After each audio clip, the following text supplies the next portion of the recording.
1 session, and in session 2 we really get into real live um, uh, basically rate build up, indirect rate build up, and you'll get into some of the documents and see them, and hopefully that will give you some more understanding about indirect rate development. So we're going to proceed now, and I'm just going to click onto these slides. Certainly people want to know, well, why do I need an indirect rate? So we'll talk about the usefulness of these rates. We'll talk about essential rate mechanics, how do you basically compute one at a high level. So when you start to get into math, some people have concerns about math. I mean, even I have concerns about math. They're not always easy.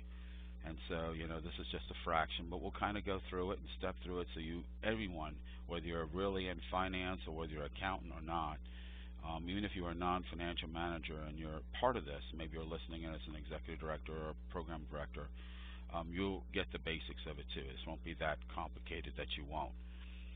We'll talk about the components of a cost accounting system, what really needs to be in there. Obviously, one of the most important things is once you develop an indirect rate, one has to be able to administer and, of course, negotiate that. And since you all are pretty much HHS folks with the HRSA money or other types of money, you'll be negotiating with HHS, and you'll be using their rate template, which the attached document, which is a PDF, which you'll see in a minute, we're going to go over at the very end, and you'll see exactly what the rate development looks like. And lastly, I thought I'd throw in a little bit about a logic model. Say I have the system that doesn't quite do what I need it to do. How do I fix it? And so I kind of gave you some understanding in a logic model how to fix a system, how to have an existing system that doesn't have everything and migrate to something that's a little bit better. So our learning objectives is to give you that conceptual but hands-on experience. This is the first part of it that lays the foundation, and it also will relate to the regulations that you need to have. And the session will cover, primarily a fringe rate. We'll talk about occupancy and general and administrative. If you need to contact me, some of you have already talked to me directly. You have my email address, my direct line at work, and more information about my bio. So let's get started. And this is what it's all about.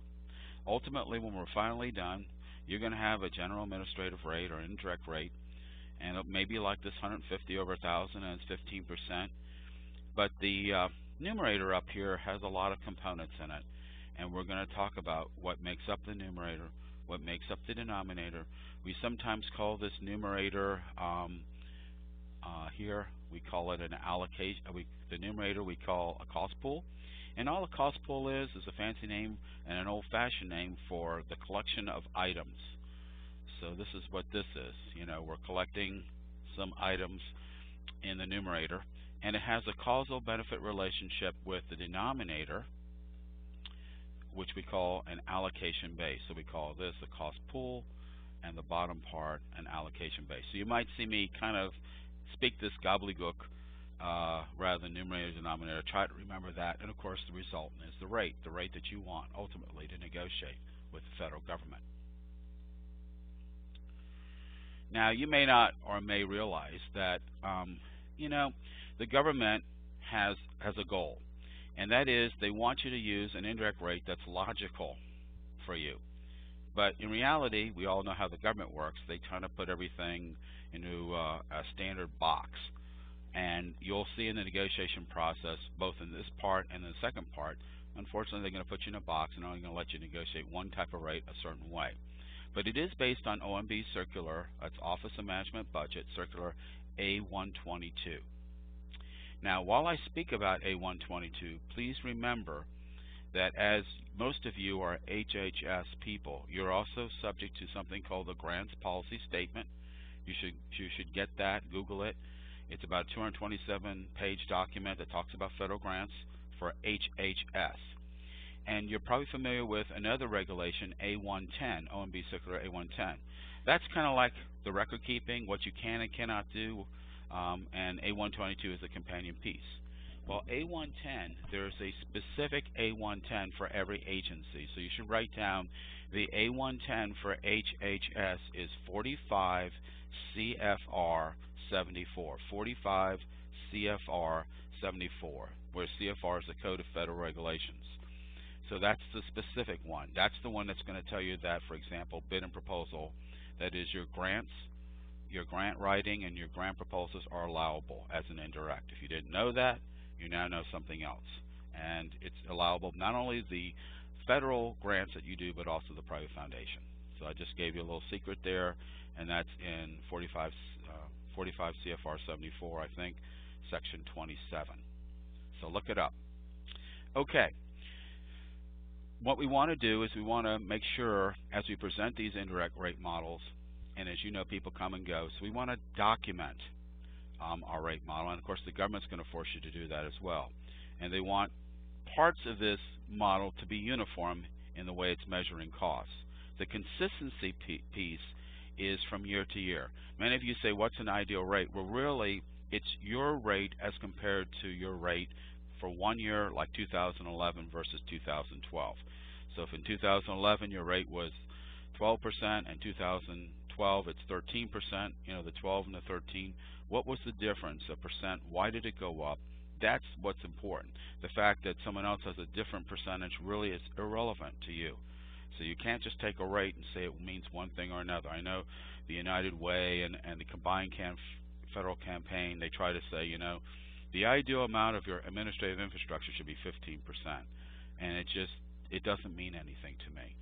When we deal with indirect rates, we want full cost recovery, and we want what the rate for your administrative infrastructure costs. So we're going to deal with cost accounting periods. So we're definitely, if you are on a cash basis during the year, you got to convert to accrual. The three of you that I've talked with, I know that are listening today before, you guys all have audits, and I'm assuming that pretty much they wouldn't do an audit unless it's on an accrual basis. So we got to use that too. We got to put things in the right period. And then the last thing, we're going to talk about allocability. And we'll introduce that subject as we go through it, because there might be internal cost allocations, and we'll talk about how we do those internal cost allocations. So again, the regulation for non-for-profits that get federal awards, if you got HRSA or Ryan White money, or maybe you have CDC money too, and others, you are using OMB Circular A122. And if you read OMB Circular A122, guaranteed it would put you to sleep. Part A talks about indirect rates. Part B talks about cost allowability. Part A that talks about indirect rates is a bunch of gobbledygook to most people. It's just words. So Department of Labor and DHHS, they have their own models, templates, Excel files, and they become the picture so you can actually see how these rates are determined. There are other outsourced forces that affect nonprofits in the way you structure your costs. The IRS 990 and FAS 117 talk about something called the Statement or Schedule of Functional Expenses. So it's very important as you do your audits that you do have a schedule of functional expense, because that will become a part of what we need to develop your indirect rates, and it orders your numbers in a certain way. Well, we got to start on the same page. So if I were to give you a master list of what your cost accounting system must do so you have indirect rates, this is that simple short list. It has to segregate costs for each government grant, activity, program, federal, non-federal, fundraising, membership if applicable, lobbying if you have a little bit of that, and administrative. All of these types of activities and functions has to be segregated. Most nonprofits get that. Doesn't matter whether you operate through QuickBooks software or whether you're using something more sophisticated like MIP Sage or Great Plains. You should be able to distinguish between direct and indirect costs. If you cannot distinguish between direct and indirect costs, which your statement of functional expense will start to help you do, then you have a hard time developing an indirect rate. Consistent cost allocation of indirect costs. So you might have some occupancy costs that's allocated both direct and indirect, and the methodology must be consistent from year to year, and as well as your rate computations. Of course, you got to identify unallowable costs that are not recoverable. The typical ones are interest, bad debts, fines and penalties. Obviously, alcoholic beverages are not permitted, so anything that's fun or for personal use generally are unallowable. It must be capable of performance measurement. You're comparing a provisional rate to an actual rate. There should be internal controls so you can comply with these regulations. And finally, you want a system that can develop your indirect rates. And that's the one that's based on distinguishing direct and indirect costs as the minimum. And before we go on, we are developing an indirect rate for the entire organization. You cannot develop an indirect rate just for a program or a project. It is an indirect rate that represents your infrastructure, your administrative infrastructure for the entire organization. And most of you, I assume, are nonprofits. If you have any questions, feel free to ask. Direct costs are pretty simple. They're direct costs of direct labor, materials, supplies, consultants, subawards, and travel of the like. So there's something that's traceable directly or identifiable to your federal award, as an example. Why do we need indirect rates? Well, some of you, you're putting together your grant proposal, maybe a 424A, or maybe it's now all electronic, I'm sure, as you submit. And you see at the bottom, there's something for an indirect rate. You know you can't put it in because it won't be approved because you don't have a negotiated rate. So that's what you want. You want to recover some of that. Of course, you realize that once you got a negotiated rate, it may take a little bit away from your program costs. Another reason for indirect rates is the management within cost measurement and performance requirements. So our goal as nonprofits, because let's face it, unrestricted money is very precious, and restricted means like a federal award or other private foundation grants, you want to utilize all that you're committed to utilize with a private foundation grant or a federal grant, and use all that money on that first before you start tipping into your unrestricted. And you know that your indirect rate helps you develop and support, actually what it does is support your administrative infrastructure. And our goal is full cost recovery, but the next bullet down, reality is it's difficult to achieve. Certain grants restrict administrative costs, and I'm sure you're familiar with that with the Ryan White program. We even have National Endowment for Arts vehicles, and some of them entirely exclude indirects. If you deal with certain municipalities, local governments, they may also limit or restrict your indirects, and as I said, with the state and local governments. So unfortunately, there's a lot of things you got to deal with to even get some kind of cost recovery. This slide deals with the restriction that, if you don't have a negotiated rate, you certainly cannot use it in your grant proposal. So obviously, I would assume today many people are anxious to learn how to develop a rate and perhaps develop it themselves or with some assistance, and that's what we're about today. Indirect rates, they have a lot of names, synonymous names and so forth, and we sometimes get, confused a little bit. They call burdens, loading, multipliers, overhead. We're going to deal with just two types today, fringe and general and administrative, or GNA.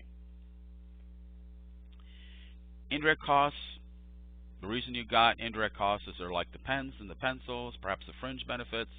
They're items or a finance person that you can't obviously allocate directly to many, many grants. You might be able to play that game with one or two grants, but if you grow and you have 20 some odd grants, it's hard and unfair for your finance people to put a few hours or half hours down for that. So that's why most of us realize we have to have an indirect rate. Indirect costs cannot be economically traced to each grant. So they're placed into this numerator-denominator causal benefit relationship. So, actually indirect rates, even though it may seem to be a little bit, maybe you're a little tense and you're, concerned about this, but you know you need it, they actually simplify things.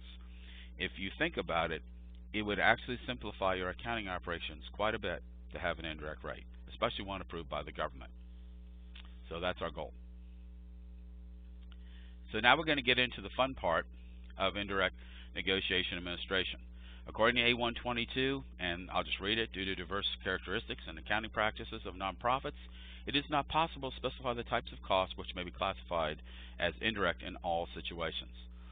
But the agencies, so what they're saying is they'll allow you to do different kinds of rate mechanisms and cost allocations, but the reality is they're going to force you to a one rate system, which we'll talk about in just a second.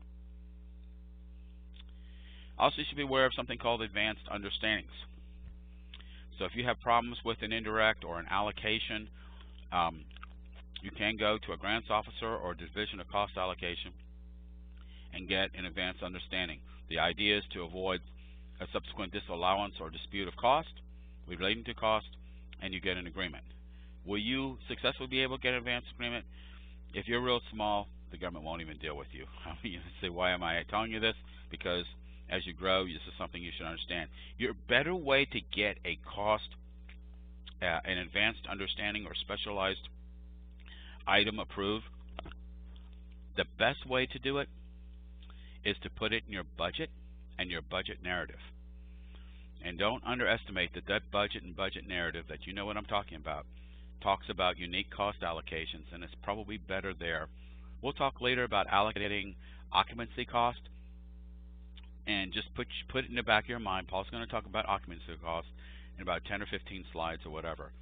And when we do, that's a place where you could put that in your budget and budget narrative. In other words, if you could allocate occupancy costs, both direct and indirect, let's say on basis of floor space or FTEs or whatever, you would then put the dollar amount in under other, if the government allows you to do it, and you would put it in the budget narrative. This is the way we allocate it, and it could be approved. That's just an example of what I'm saying. Okay, so for indirect rates, there's a base period, and but remember that most grants don't start and stop with your fiscal year. You may have tried to align it to a 9/30 fiscal year, the government fiscal year, but most grants don't start and stop with the fiscal year, even if you do that. So you're probably your single 1-year grant is probably covering 2 fiscal years, meaning 2 fiscal indirect rates that may differ. Be aware of that. The negotiation approval of indirect rates, you can see the citation up there. The agency with the largest dollar value is the cognizant agency. For many of you, it'll be HHS. If once you've got a rate, once you're getting indirect rates approved every year, I got ahead of myself, so let's stop back. Indirect rate proposal for the first time should be 90 days after the new award. Most people don't always do that. Then the government's not going to come back and penalize you for it. They're just saying if you want to do this, they'd like to see it within 90 days. So if you got a brand new award and you really had all your stuff ready, they're just saying, it'd be ideal to get it 90 days after award, so that then perhaps they can realign your budget with the indirect rate, or you may have to wait till the next period. Here I am showing you HRSA Part B, one of the CFDAs, 93.914, and some of you are quite familiar with the fact that it eliminates administrative costs to 10%. But you may now be moving not just into the Ryan White world, which I understand is now starting to change and even disappear as you get into the Affordable Health Care Act. So it is something that's important to consider, still trying to get an indirect rate, so that it can be recognized by other state and local municipalities. Even though they put restrictions on it, you may get some, or some is better than none. And then, of course, there's some issues with agencies that aren't always proactive in negotiating and settle the rates. That is not an issue with DCA. At HHS, they have 5 major regions, and DCA's Division of Cost Allocation is the largest group that reviews indirect rates for nonprofits, universities, and state and local units of government. So they're pretty prompt. I'd say within a couple of months, you probably get this thing done. If you're fortunate to finally start getting things negotiated with them, and you've got one, generally they want it done for each year, 6 months after your year ends, because they want to give you some time to get your audit done, so it's going to be based on your audit. So that's something important, just your financial statement audit. Even if your A133 is not fully complete, which is the second part of some of those audits that are required, that has up to 9 months, as you know. There are different kinds of rate. There's something called a predetermined rate, and it's based on estimated costs to be incurred for the current or future year, and it's not subject to adjustment. And then there's something just like a predetermined rate called a fixed rate, but the difference between the estimated and actual costs for the current period are carry forward. It usually says, fixed rate with a carry forward provision, and just the plus or the minus moves into the next year. A final rate is the most typical rate. It's based on actual costs for the period. So say you negotiated a 12.5% rate based on the prior year's post-audit trial balance. And so we put together, or you did it yourself, you put together an indirect rate, and it's 12.5%, and then once negotiated, it's not subject to adjustment because all the costs are in there. Of course, you remove your unallowables and so forth. That rate of 12.5% then also becomes your provisional rate. So if you negotiated something for 2012, say you had a 9/30/2012, 12.5%, that will become your provisional rate for 2013 and other future out years. So the temporary rate, the provisional rate, is something that's temporary, pending a final rate, and can be used in the interim for funding, interim billing, or cost reporting, and also in your proposals. And that's the magical rate you want, so you can put it in your proposals. So you won't be able to, in the first year, use it to settle indirect rates, but you will be able to use it in your proposals, or once that full year is done, because they may give you a provisional rate, like for 2012 in the middle of 2013, and then they'll look to see what you settle in 2013, 9/30/2013, and that one can be used back into the prior year. Sometimes if your future rate starts going up and up and up, and you don't like the idea that the government says, well, whatever your rate was in 2012 will be your rate in 2013 for provisional purposes until you find new numbers. If your rates are really going up or really going down, you can give them a budget that shows them why that's different. But you have to show them some historical cost for the current year and show them your budget. You're going to have to show a lot of detail, and they certainly could entertain it. And again, like I say, sometimes the government puts things in a box and they may not want to entertain it, but there's nothing wrong with you trying to be assertive with DCA and trying to get them to entertain it. Once the results are done, it's distributed to other participating agencies. Many clients complain that they cannot find the office for negotiating an indirect rate. That will not be a problem with DCA, but you can look in the conditions clause. We will have a reference. It's a little bit different kind of reference, so you can get into finding the indirect rate model for DHHS, and there'll be no problem locating it. But some other agencies, it's a little bit harder. Okay, so now let's get into some of the rate mechanics so that we can feel comfortable in developing our own fringe rate. But I'm going to make it very simple. I'm just going to use pension, medical insurance, and payroll taxes. Obviously, there's a lot more, and that's for the direct personnel. So let's go on with that. So in this example, there are fringe expenses that reside in a cost pool, like we said, a numerator, and they're allocated on a causal benefit relationship to a grant. And the fringe benefit expenses is the numerator, and the total labor dollars, including paid time off or absence, is in the denominator. And so you come up with a rate.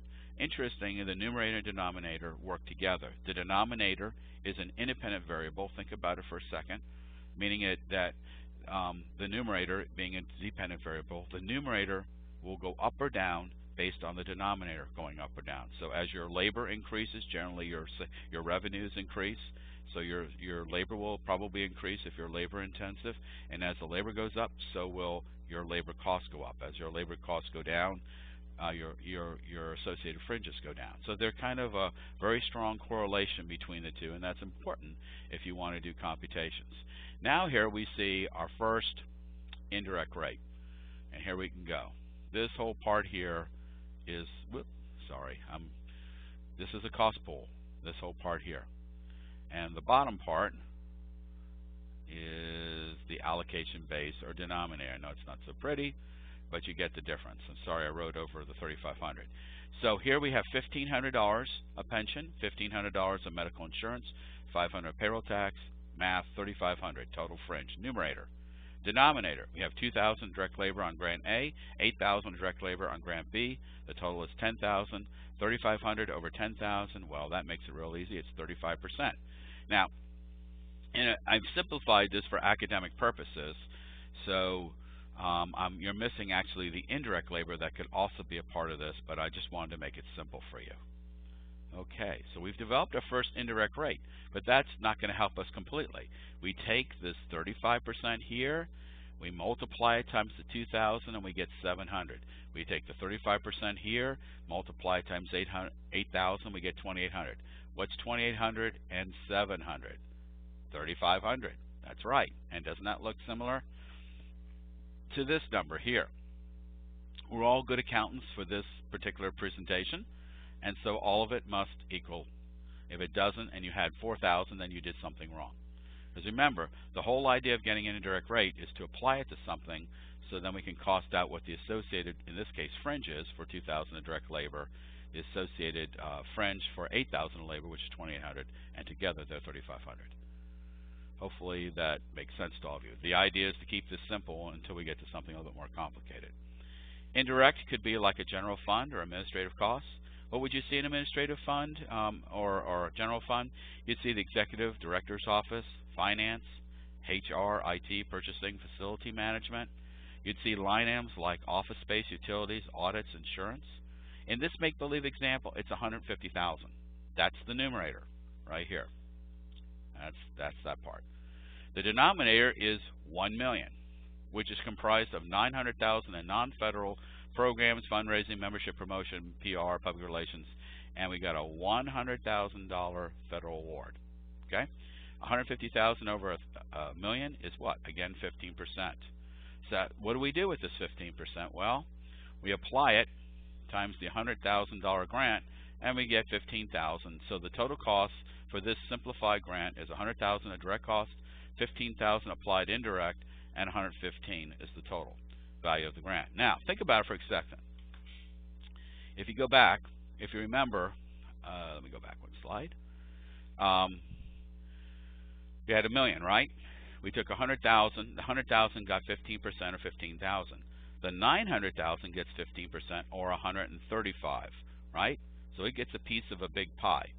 So of that pie, right, the 15% went to the grant. The rest of this, right, that's the $900,000. If you multiply that times 15%, you'll probably get $135,000 plus 15,000 equals 150. So it's always smart to go back, recheck your numbers, and make sure that you end where you expected to, and the same numbers are the same as when you started. If the numbers don't agree, you did something wrong. Now this is simplistic math here, but when you're starting to use a lot of indirect accounts, general ledger accounts, it's important to do that. There is a definition of total cost, that is the sum of direct and indirect costs allocable to the award, less credits, refunds, rebates, if there are any, and excluding unallowable costs. That's your total cost definition, if you can get 100% of this funded, your indirect costs. So it's a lot of stuff there. You know, having indirect rates now will become very, very important because it helps you to analyze things. So we have a fringe rate of, in this case, 35% or 1.35, and in this example, I made the GNA 25% or 1.25. Multiplying them, you get this factor of 1.6875 or like 1.69. What we're really saying is for every labor dollar expense, there'll be an additional cost of 69 cents of burden cost. So you see, your burden infrastructure is related to the fringe piece, and then the GNA, the HR, the IT, the finance folks, the executive management team. And what we're saying, as you propose cost, every dollar of labor that I'm doing, I need 69 cents of burden cost to cover it. Does that make sense? I hope it does to you. There's another thing that you need that might be helpful to you. You notice here there's a few, these represent expense items such as pension, medical, and payroll. In a real thing, when you develop a fringe benefit pool or a general administrative pool, there'll be lots and lots and lots of accounts. And someone may ask you, why are your rates going up or down? And so I would like to share with you on the simplistic model how to analyze it. So once you have indirect rates for 2 years, you're going to be able to compare and analyze and make sense of it. Remember that both rates have a numerator and a denominator. So one way to do this is to take not just the 1,500 and look at it by itself, but say, what's 1,500 as a percent of the base, each expense item? Well, it's 15%, 15%, and 500's 5% of 10,000. In 2012, 1,500 is 20% of a smaller base, 7,500. 2,500 is 33%, and 500 is 7% because the base is smaller. Now, if I've got lots and lots of expense accounts, not 3, but let's say I had 20 or 30, I might want to compare the variance not just in the dollar amounts like here and here. I might want to compare the percent change. And it may give me a greater explanation of what's going on, and I'll only focus on the accounts where there's the greatest expense change or variance, and see whether or not I need to analyze those numbers. Notice here the pool number is 35%. The pool number, the indirect rate number here is 35%. Here it's 60%. It's not just because the pool went up $1,000 more. It's because the base, the denominator, went down $2,500. So as this base shrinks and this goes up, the rate is tremendously affected. And that will give you insight. So, well, I got to analyze this. None of my costs went up, but my base decreased. And that's why my rate's going up. So these kinds of techniques, maybe it's a little bit new for you at first, but if you use them, they can help you analyze information as well.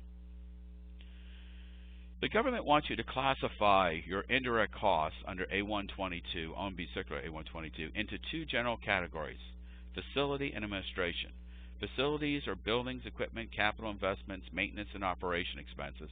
It could also be occupancy, rent, lease, telephone. They could be even the website infrastructure if you wanted to throw it in. It could be depreciation as well, and of course rent and real estate taxes if it's not put separately into rent.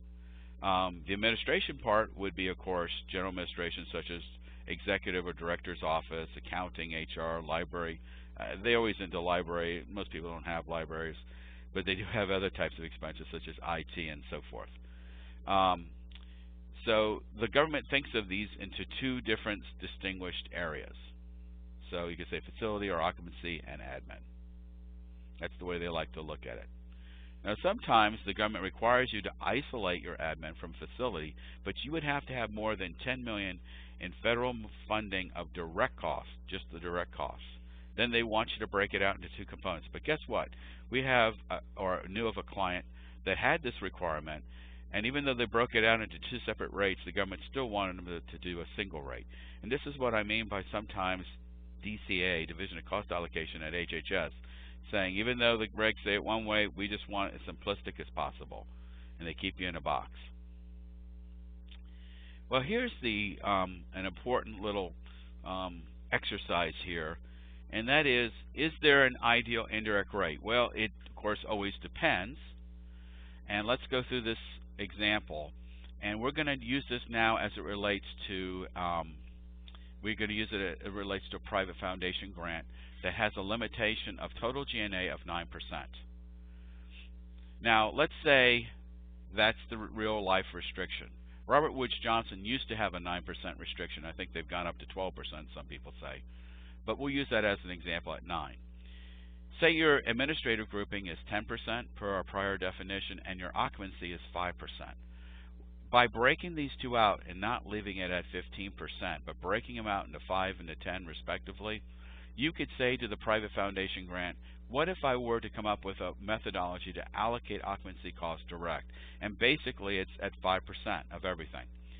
So I will put 5%, whether it's based on square footage or FTEs, and if you'll let me to allocate this under other as direct, I can recover this cost this way. And assume that they say yes. You can recover occupancy as an allocated item under other, which on a grant is direct. If you can do that, then the only variance you have left is 10 and 9, and you're only losing 1%. You've kind of figured a way to allocate this direct to cover 5% of what would normally be in GNA. So that's kind of a helpful thing. But what would happen is, say that this 15% is based on a very big denominator. We call it total direct cost base. But say you just wanted to put it, instead of on total direct costs, you want to put it on just labor and fringe, or direct labor. Then the rate might be 30%. Even though they might give you the 5% on occupancy, so 5 less 30, let's say, is 25. 25% versus 9, you're going to lose something. So in this case, what is the best allocation to base under this scenario? A large base, a large denominator. It gives you a lower rate, and that means when you get into these situations, you may get better cost recovery. A lot of people don't understand indirect rates, and they think that just a lower rate means better efficiency. But I've told you that really you have to compare your prior year's rates to your current year rates to understand that. In general, I believe a low rate is the best thing. Now you may say, well, Paul, I'll recover less. No, the numerator doesn't change. Let's just, because the only thing I have in front of me that can show you this, and we'll show it to you later. Let's go back up here. Notice here, if the numerator is 3,500, forget this piece here. If the numerator is 3,500, whether I go to $10,000 base or a $5,000 base, if I went to 5,000, I know this will be 70%. The numerator doesn't change. Notice I changed this base. 10,000 represents total cost. Let's say 5,000 is just direct labor, and that's my base. It goes to 70%. Notice the numerator does not change. It's just the rate. It's just the numerator of a denominator, and it affects what your output rate is. So what I'm saying to you is that you'll still get your numerator, but it's over a different base, and that will affect your rate. But again, some people don't like high rates. They don't understand them. And there's certain reasons why you may want a labor base, which we'll talk about later. So going into that, the government accepts basically three types of GNA bases. They accept a modified total direct cost base. That's a lot of words. It means direct labor, applied fringe, and non-labor cost, with a few exceptions. Or they accept a GNA salary and fringe base, or just,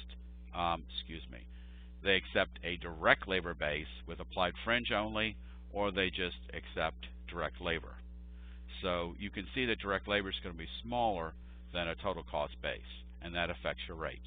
Now there's certain exceptions to this. First of all, subgrants and subcontracts up to the first 25,000 are excluded from this base. I don't know why they think it distorts the base, but even if you have a total modified total direct cost base, the big base, the big denominator, you only get the first 25,000 for the life of the contract or the subaward. The other thing that they sometimes exclude is equipment or capital expenditures, and also participant support costs. The reason why they exclude participant support costs is because they believe that you should have, instead of recovering the setup of participant support costs, let me just step back for a second. Participant support costs is when you have a group of people and you're trying to train or educate them. So you provide a facility, a place to kind of give them the food for the day, and maybe even the travel to come to that facility to be trained. In doing so, those are participant support costs. The government's saying to set that up, that should be charged directly to the grant. It should not be indirect. And so because they're assuming the grant covers the setup of those types of administrative costs, they don't want you applying an indirect rate. And they feel it, again, is so large it distorts the base. Their thinking is totally wrong. I disagree with them, but that's the rules, and you got to go with the rules. So generally, participant support cost is excluded from the GNA base. So say you have a lot of subawards and subgrants and a lot of participant support costs. So which base would be better for you? You might be wasting your time going to this this modified total direct cost base, because you got to take out all the subawards, the general participant support costs, and so forth. And it might be a real accounting nightmare to track this stuff.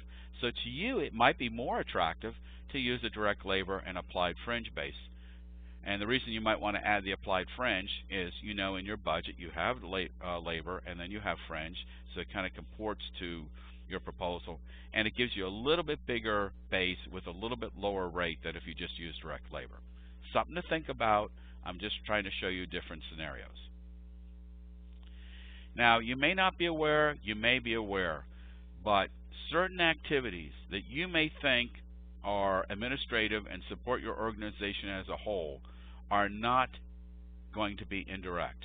Fundraising, membership, promotion, lobbying, and public relations are considered direct functional areas, not indirect. So they have to be a part of your base, your denominator. They cannot be a part of your numerator. If you do, they're going to throw it out, and they're going to be very unhappy with you. Okay, now we're going to get into one little somewhat sophisticated thing. Just kind of relax. This isn't that difficult, but it's very important you get the concept of what we call the direct allocation method. You see, indirect rates and allocation methods go hand in hand together. Allocation methodology is internal before you even get to your indirect rate, but it can greatly help you. I think most people would agree that intuitively, the more stuff you can charge direct to a grant, the greater your recovery, because sometimes you don't get an even if you go through the hassle of getting an indirect rate, some people may not like local governments may not recognize and negotiate with you a lower rate, not because they don't recognize you did a good job of preparing your rate, although they may not tell you that. It's just they don't have the money. They want to spread their money farther and farther around, so they have to limit indirects. So even if you had a 15% rate, they may limit you to 10%. That's just because they only have so much money. That's why they're doing it, to be honest with you. So, remember we talked about breaking out occupancy from the generic GNA administrative costs, and if you can allocate it direct as other, you may be able to get full cost recovery of at least that sliver or that type of cost. And that's what this exercise is all about. Now, in general, I'm going to talk about 1, 2, and 3, and the issue of allocability. Generally, items that can be directly related to a grant should be charged to the grant. So in this case, I'm going to use a fictitious group. You've probably heard of Meals on Wheels, and let's pretend they're a large group, but this is all federally funded, although they're not. Okay? So let's say Meals on Wheels has a warehouse, and they're storing food stuff to be distributed. I did a little bit with them thousands of years ago when I was young, and so the rent for that might be a direct charge under other for the food warehouse, and that would be direct, and that would be fine. Now, going to number 3, they may allocate the rent of an executive director, finance people, and so forth. We know that they don't have a direct causal benefit relationship to the grant, but nevertheless, it's included in the indirect rate, these indirect people, and they're just allocated through your indirect costs. But there's a middle area that I want you to share with you, and it can be allocated both direct and indirect based on a methodology. So let's go to the next slide and let me explain. Say you have, and let's go back to the Meals on Wheels. I wish I could draw you a picture, but most of you can think in your minds of a cordoned off room with a door in it. And let's just say, for whatever purpose, if 1,000 square feet is not large, let's just go with this example. We're just going to say in that room is 1,000 square feet. Their total square foot on this particular floor for this Meals on Wheels group is 10,000. So they're saying 10% of their floor space is allocated directly to the Meals on Wheels program. And what do? They're the logistics people, they're the program people. They actually obtain the food stuff, they coordinate with volunteers, they're doing a lot of things, but the federal government's paying for it. Their rent is predictable. They've had this long 10-year grant, so it doesn't matter what their fiscal year and the grant year line up or not. Every year, their floor space has been committed just for the Meals on Wheels grant that's paid by the federal government. In that case, if it's predictable, they can go and take a tape measure and figure out that 1,000 square feet of their total floor space has been dedicated to Meals on Wheels. So if they do that, they can allocate 1,000 of 10,000, which is 10%, and if their monthly rent is $5,000, $5,000 times 10%, that's the pro rata part of the floor space identifiable to the Meals on Wheels effort, can be allocated 10% of 5,000. They can charge $500, that's 10% of 5,000, to the Meals on Wheels federal make-believe grant.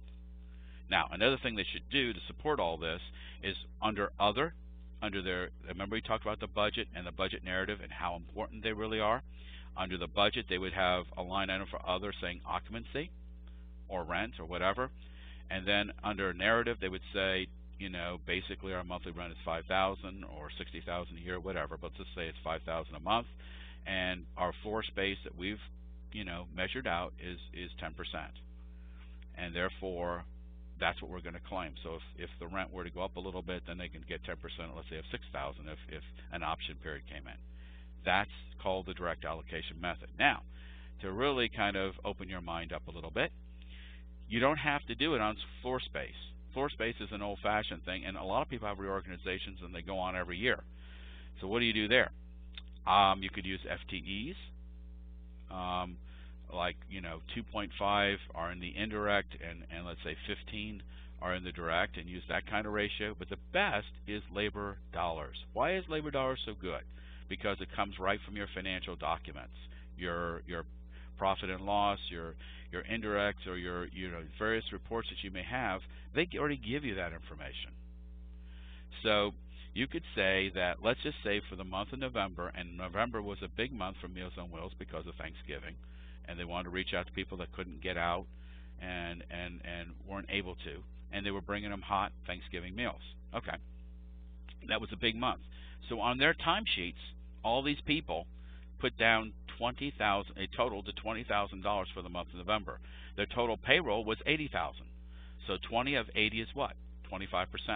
So based on the labor dollars, they could allocate 25% of rent in that month times 5,000 is 1,250.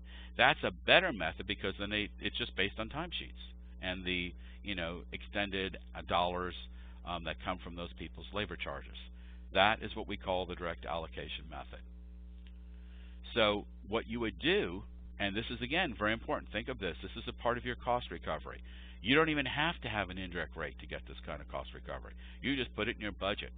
You're not big enough like AARP to talk and sit down and say, okay, I want a discussion with you, Division of Cost Allocation in the Eastern Division or in Washington D.C. and the director, and sit down and say, I want to set up a new allocation. They're not going to talk to you. Be honest. It's not that they don't care about you, they don't love you. It's not that at all. It's just simply you're too small, and that's the reality of all this. So what you do is a better thing to cover your steps is you put it in the budget as a line item under other, meaning other direct costs, below contracts, and in your budget narrative, you're very careful to spell this out and give them an example how it works.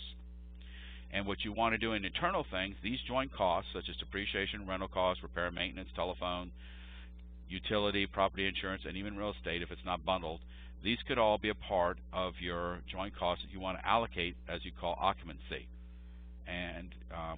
And you would prorate it on a base that accurately measures the benefits provided to each direct award and indirect departments. And I would use the bottom one. I would use direct and indirect labor dollars. Lastly, square footage for direct and GNA areas are difficult to measure and keep up to date. So let's go to the third bullet. I would set up a separate department or cost center. If you're using P&L by class, you could set up a class for occupancy and track and allocate your joint costs that I just described back up here, those expense accounts. I kind of lost this thing. Hold on a second. Such as depreciation, rental cost, all these things would be an expense account, and I would allocate it, and I would kind of segregate it into a department or a class, so I know what my joint costs are, and then I know how I can allocate it. And again, as I told you, in order to use direct allocation method, make sure that it's represented in your grant proposal as a line item and especially in your budget narrative. This thing is permitted per A122 Attachment A D4. So it's not something that I'm making up. It's something that you definitely can do, and you can already start recovering some costs, such as your occupancy, without even developing an indirect rate. Isn't that nice? I hope so. I hope some people are saying, yeah. Okay. See where we're at. Alrighty. Now we're going to go to something a little bit more complicated, but we're just going to talk about it. Indirect costs benefit major functions in varying degrees. So the multiple allocation method is different than what they call the single allocation method. Single allocation is just one GNA. Multiple allocation is when you have a fringe and a GNA because different indirect types of costs are grouped differently. And you put things that are together, like a fringe benefit pool wouldn't have depreciation in it because that's not a fringe cost, if you know what I mean. And so you now start developing multiple allocation pools.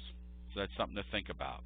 Here are the two indirect rate models, and you can see for DHHS, this is called Indirect Cost Rate Proposal Template. This is, I think, still works. And you can see you would think it's like DHHS or something .gov, but they have what this is called professional services something or other. It's something different, or support services. For DHHS, they used a different website. I guess because maybe the main one got so big. If you had Department of Labor, they get into it here.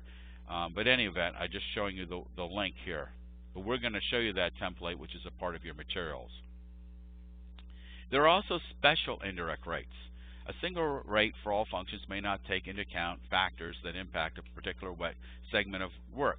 So you may have two sites.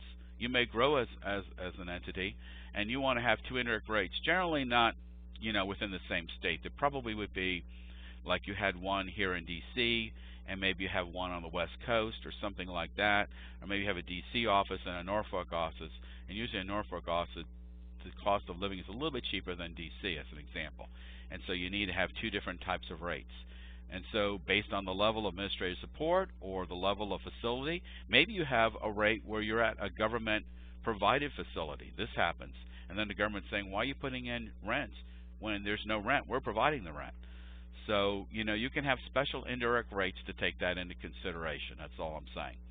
And there is no example Exhibit A. I'm sorry I didn't proof this carefully enough.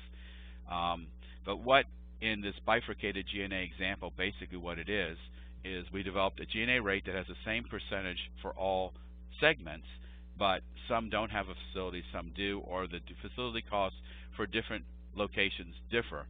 And so you can have multiple rates based on that. That's all that purpose is. Now we're going to go into the DHHS model, and here it is in front of us.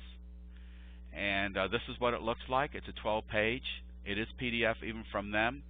So if you want to start using it, try to find some of those I don't know what they call them, but OCR converters, and you can convert it to Word. In fact, I think now you can even convert a PDF document within Adobe from PDF to Word, although it kind of looks a little funky. So this is the rate format that many of you are going to use. In Part 2 on Tuesday, same time, we're going to go through an actual rate submission that someone put together, except that I had to redact certain things. And you'll see it's a little bit different but very similar to this one. And it's set up a little bit differently, so it's good that you understand why we set it up differently. But it's straightforward, it's not complicated. And we'll show you, and that's what the topic for the next one will be. Let's build an indirect rate together. For this one, this is obviously a standard description of your indirect rate. And in other words, DHHS gets lots of these submissions, hundreds of these submissions, maybe thousands. So you have to understand these people are looking at this stuff every day.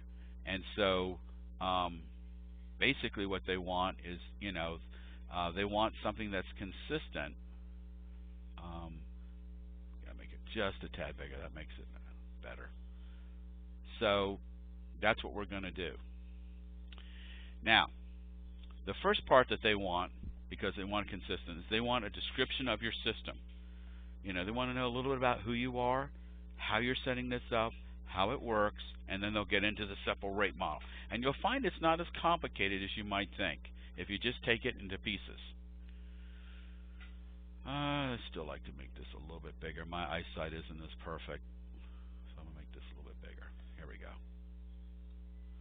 Now I'm figuring out, you know what? Yeah. Ah, there we go. Does that show up on your screen too? Yeah. This is a little bit better. Question. How do I move the slide? I don't know either.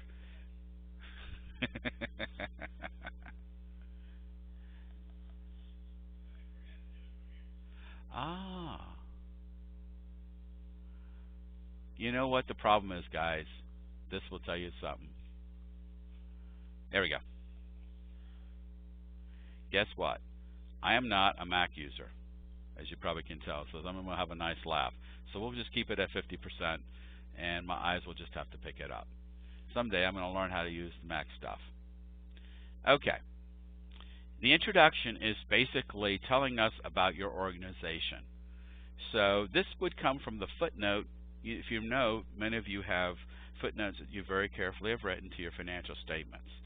So just take the footnote from your financial statement that explains what your organization is. That's usually the first footnote, and plop it in there. So that saves you time. You don't even have to rewrite anything. The second one is the cost allocation methodology. And notice that the government's concerned and fixated on two things in B. When your fiscal year starts and ends, and notice a little statement. This proposal is based second sentence, on the nonprofit organization's audit report, statement of functional expense. A, they want an audit report, they want it audited, and B, they want a statement of functional expense.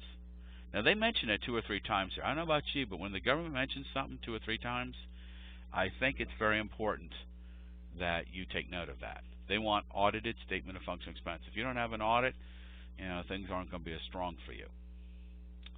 Okay. And then it talks about, are you using a single rate method here? And that's really what that stuff is about there. They want you to define your direct costs. You might even want to say we use QuickBooks or Peachtree or Great Plains or some other system. And they're basically saying the direct costs are identified specifically to project. Indirect costs under D are, incurred for common or joint objectives, cannot be readily identified. These costs are grouped into common pools. See, they're using the same verbiage and language than I am, and distributed to benefit activities. And you know what a lot of people do, and I'm sure you realize, B, C, and D, they just cut and paste and put in their own years. So I mean, that is the reality of what people do under that thing. Okay. All right. Oh, that's right. We're going to the next page. Boy, am I going to have to learn how these work. Mac and PC are very different. Okay. E. Cost pool and base for distribution. Now, when they refer to administrative services pool, that's your GNA or indirect. Everybody has to come up with a different thing. You'd think that, anyway, they just all have different names, so don't be bothered by that. And you notice they group them in the salaries within the numerator, fringe benefits, and non-labor costs. This administrative pool is charged with all the indirects as defined above. The pool is distributed to various programs on the basis of direct salaries, including paid time off, but excluding fringe benefits to those activities. Now that's a mouthful right there. Most nonprofits take their paid absences and include them in the salary line. That's what that's saying. Okay? Now, notice something else. Forget that it's a Head Start program, but they're saying volunteers of any federal program or non-federal program are included in the direct salary. So, any of your in-kind, that if you have a lot of it and it might impact your labor, they'll want it added to your labor. So if you have a lot of volunteer workforce, they're going to want you to add it to your labor base. So be ready for that. That's why they say total direct salaries and wages is 1.111343, which includes 99,000 of volunteer salaries and wages. And of course, there's the whole deal that if something is in kind or match, you must monetize it. You must keep track of that in-kind volunteer labor in terms of timesheets, and then you'd have to assign a value to it. Okay? And if it's there, that's also under A110 or 45 CFR 74. So please remember to do that. And then it says volunteers involved in direct activity organization should be included in the direct salaries base, assuming they meet the requirements outlined. So there you go. Why does the government want this stuff in the base? The larger the base, the lower the rate. You got it. Does that make sense? Now notice something here that's subtle. Their base is just direct salaries. They're not using a modified total direct cost base. They're using the smallest numerator possible. So you know what that means. That's right, the indirect rate will be pretty high. Here it is again, Schedule of Total Expenditures, Schedule C, which we'll show you in a minute, contained in this proposal. So you're going to do one, and it's going to look like a modified statement of functional expense. Must agree with the audited statement of functional expense. So see again, they want to see it. So the total of your proposal that you put together better equal the total of this. If these two numbers don't agree, they'll kick it back to you. So make sure this is kind of like once you're done with your proposal, remember I said when you start with something it should end the same number as you started with. And so if these two numbers don't, this is kind of your check number, then you know you've got additional work to do. Hope that makes sense to you. Okay. Now this is what I call the schedule from hell. Sorry for the word hell, but when you figure you have to do this, this is what they want to know is position and function. They want to know everybody who contributes to your GNA numerator salaries. So, if you got an executive director and all these types of folks, this is their function, this is the amount on a fiscal year basis, and it equals the total GNA salaries. They want to know who's charging to GNA that will affect ultimately application of an indirect rate to their grants. They want to know who's charging GNA to make sure someone that shouldn't be charging is not charging. That's their world. This takes a little bit while to develop. So hopefully you're developing your internal distribution of labor. We call it labor distributions or distribution of activity. You should be doing this during the year anyway. If you're not, you'll be doing it, and that's why it's a schedule from hell, because it takes a while to do. This is just simply a schedule of your GNA benefits. They want to see this because this 43215, you'll see it later, and then your non-labor, your non-salary costs, which is your indirect non-labor salary costs associated with GNA. Finally, we get to this. Remember I told you this is that GNA number. See the 216,295? This is the 43 and the 122. So this 216,295 came from two schedules ago. 216,290. This is what you have to schedule. It's not easy. It's not fun. You guys are going to have to deal with it. Hopefully you keep these numbers during the year, and that makes it a little bit easier. Now you notice, if you notice, normally numerator is over denominator, but in here they reversed it and they got the denominator piece first and then the numerator. So these are the direct costs. Now remember, this is a salary and wage or salary base. In other words, direct salaries or direct labor. There's no applied fringe or anything. So this is a small base. It includes 2 federal programs, community service at start. Weatherization is a non-federal program, and membership and fundraising. It's $1.1 million. Remember, in this is also some volunteer wages. Then here's your administrative salaries, fringe, and non-labor. That makes up your total GNA pool of $382,200. $382,200 over $1.1 million is 34.4%. Okay? Notice it's a higher rate because they used a smaller base. If you read the gobbledygook that's below in section L, it's a trip. Why is it a trip? Because basically they're saying, well, like, congratulations. Yes, you had 2 federal programs of 140 and 950, which come up here, 140 and 950. These are your direct labor costs. And applied times 34.4, you came up with roughly, let's just say, $375,000. However, if you don't have the funding for this stuff, sorry, you're not going to get reimbursement. So what they're basically saying here is that, remember, in your budget you got certain line items. You got labor, fringe, and down the bottom line you'd have a line item for indirects. If your programmatic piece was used higher than what was planned and you have less indirect, you're only going to get what the funding is that was within what's left for indirect costs. So what they're saying is you just got to, not only do you got to compute this thing, which is a real pain to do, you got to make sure you have enough funding to support this.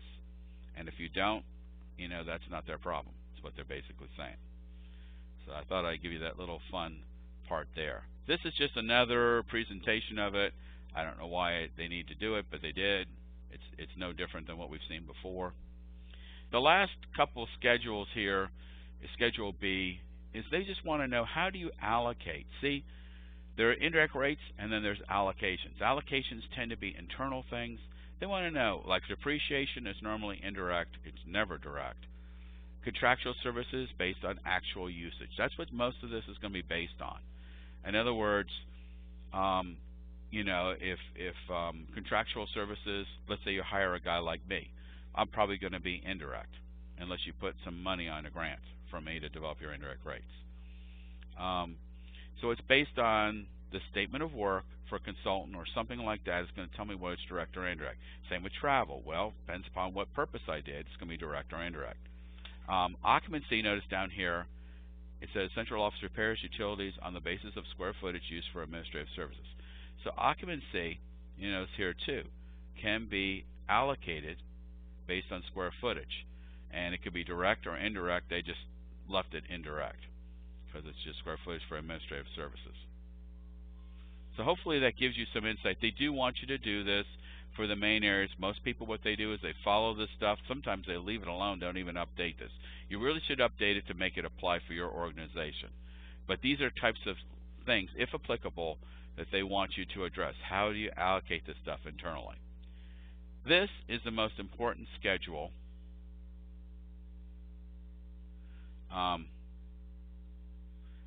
And this schedule, we're going to try to play with a little bit because it's awfully small. So you can see here that, let me get rid of this so I can, can't do that. Let me see if here, no, how do I get rid of the screen? No, we don't know. Okay, this.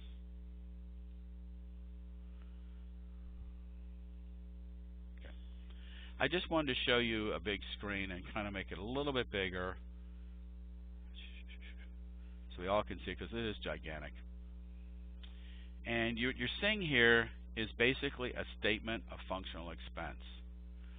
This column B is the same as what you've seen before. It's nothing new.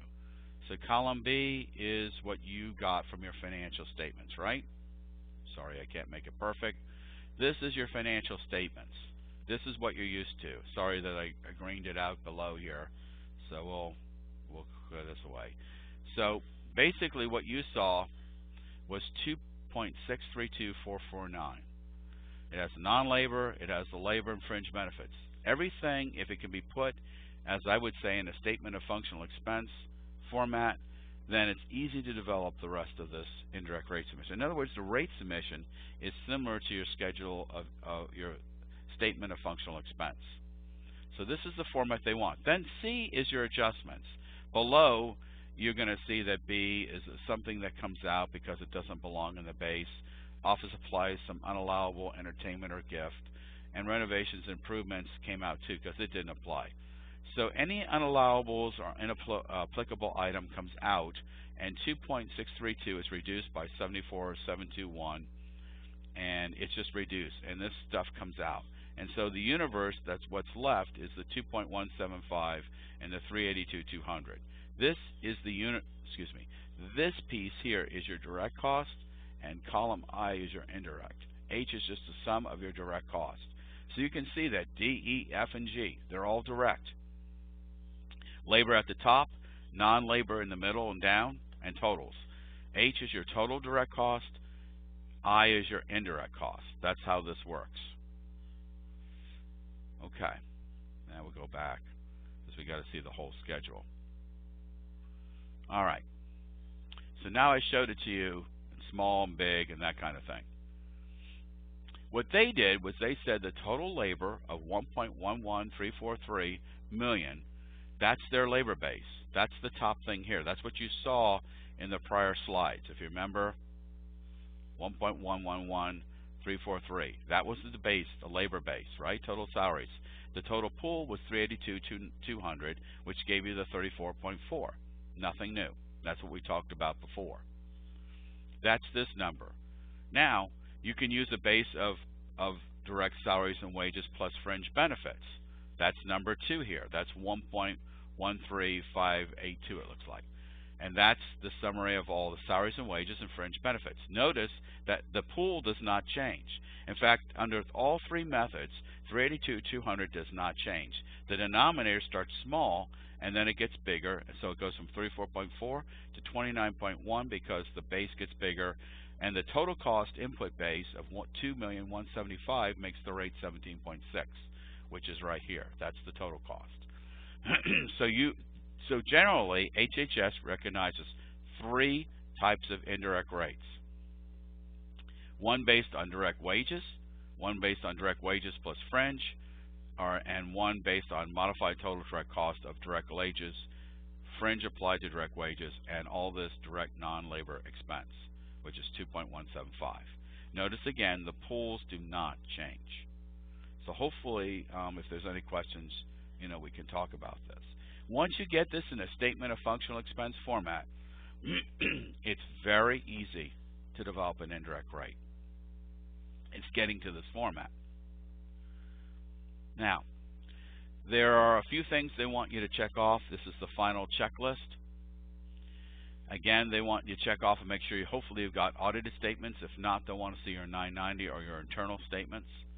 They'll want to reconcile the total cost in your submission, which comes back to this number. Does everything reconcile? Well, I take all my direct costs, my indirect costs, and the unallowable costs, and they should equal what the statement of functional expense says. Okay? Any unallowable costs should be removed from the numerator. That makes the numerator smaller, makes the rate smaller. Any items that should be added to the denominator makes the denominator bigger, makes the rate smaller. And like R&D, independent research and development, that would go in the base according to them. Also donated labor, in-kind labor and services where applicable. They still want that functional analysis of the indirect cost pool of GNA that we told you that schedule. That's difficult to do, item G. They want to know how you treated the paid absence for fringe benefits and did they change.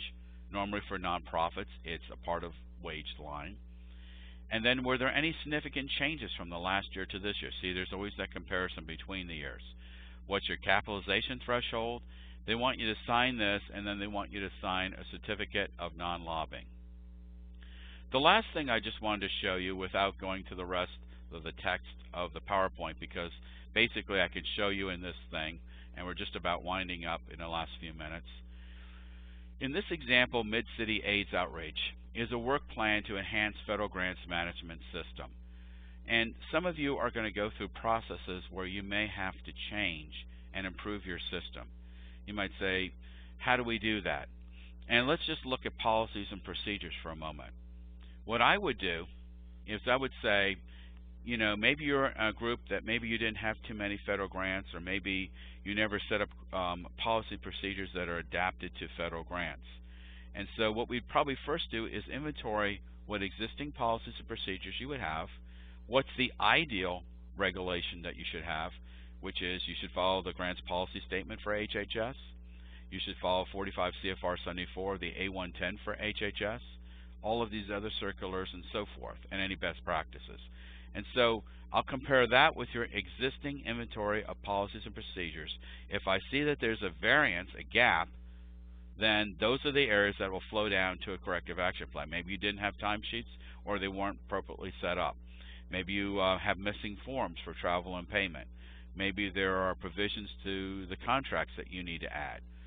Development of a timekeeping policy, procurement policy, subrecipient monitoring policy, or some other thing. Whatever they are, I'm going to then submit them in my corrective action plan to management for approval. Management may say, we only want 1 and 2 and 3 and 4, you know, or 5. We don't want you to deal with provisions in contracts. We don't need a subrecipient monitoring process. So whatever my corrective action plan is, they're saying it's too ideal, too perfect. I just need this for our organization. Management approves, funds the finishing of an approved work plan that says we need to do all of these things. Once they're done, we need to train and before implementing. And then maybe once the system is working for 6 months, let's come back and make sure it's still working. So I just wanted to give you a simple idea that, you know, whether it be indirect rates, whether it be you don't have a fully functioning federal award system, maybe you got written up on your A133 and you have findings, this is a logical plan to go through to try to fix and move on. Pretty much I'm done, and it is about 3:45. We said we wait to the end if there are any questions, and we'll hang on for a moment.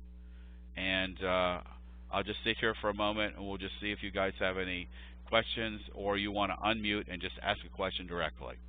Either way is fine. Thank you, Paul. I'm going to go ahead and unmute anybody's phone so anybody can shout out a question if they like.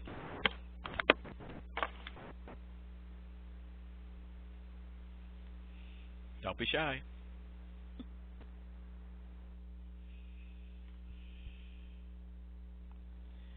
While waiting for people to think about it, I just share as the last moment. Remember, there'll be a part 2, and it will get a lot more practical than even this, and we'll actually look at someone's rate submission to DHHS.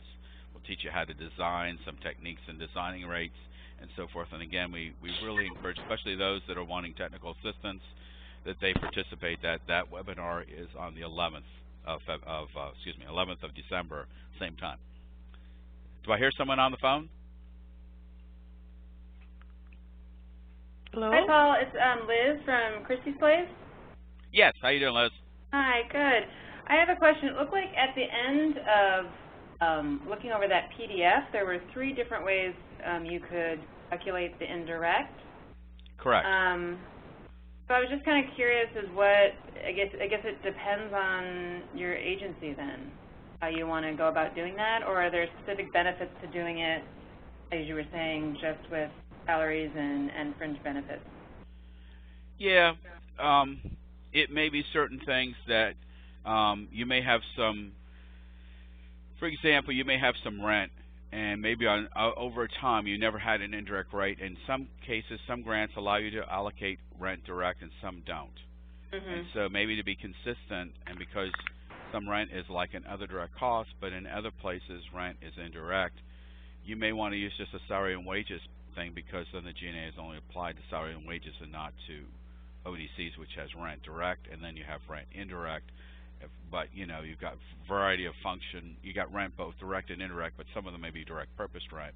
I know that's confusing. It's too bad we don't have a graph or a whiteboard to put it on. But sometimes, because allocations may get inconsistent and the government may think you're doing double charging, some people over time may have had rent on some grants but not been successful to get it on all of them.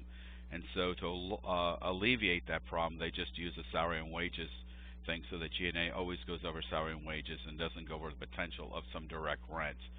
And so that's one reason why some people do it. Like I explained before, some people may have a lot of sub-awards, a lot of pass-through money, or maybe even participant support costs, and they have so much that really a salary and wages makes a lot more sense, because all you have to do, you'd have to track your sub-awards, and after 25,000 remove them, and other types of costs may have to remove, and you may say, boy, that's so much accounting work. It's a lot simpler just to do a salary and wages base. So those are some of the reasons. Either one of those 3 are acceptable. If there is no such reason like that, then probably the modified total direct cost base, the larger base, should be used, because it gives you a lower rate. You're still going to get all that 382 as an example, 1,000 that's in that example. The only difference is that the rate's higher or lower. And some people just don't understand rates, and so maybe a lower rate is better. Also, I gave the example of the ideal rate, and if you have a piece that's going direct as occupancy, you break out occupancy from your general and administrative, again, a lower rate helps you because there's limitations maybe on GNA, and it could help you in that way. I hope that answers your question. Okay. Yeah, it does. Thank you. You're welcome. Any other questions? Hi. Yes. This is Laura Jones. And I'm wondering, for salary, CEO salary that's over the cap, the $179,000 cap, would that be included or excluded from the amount that you're, allocating, your indirect costs? We have to look at that specific. Does it say, Yeah. do you know the specific language that says, we know it's excluded from a direct grant. If it says, right, but does it say, is it excluded just in general if it's an indirect? Some agencies it doesn't matter, some it does. Let's just put it this way. In looking at the specific language, if it says that it is excluded and that person cannot work anymore, whether it's direct or indirect, then yes, that amount above, what is it, 179? Is that what it is now, roughly? Yeah, 179. Okay, let's just say 179,000. Yes, that would be unallowable. If it does permit it, then you can leave it in the indirect rate. You just have to look at the specific wording, and I forget. Yeah, well, but that's a good question. Yeah, okay. Thank you. Okay. Any others?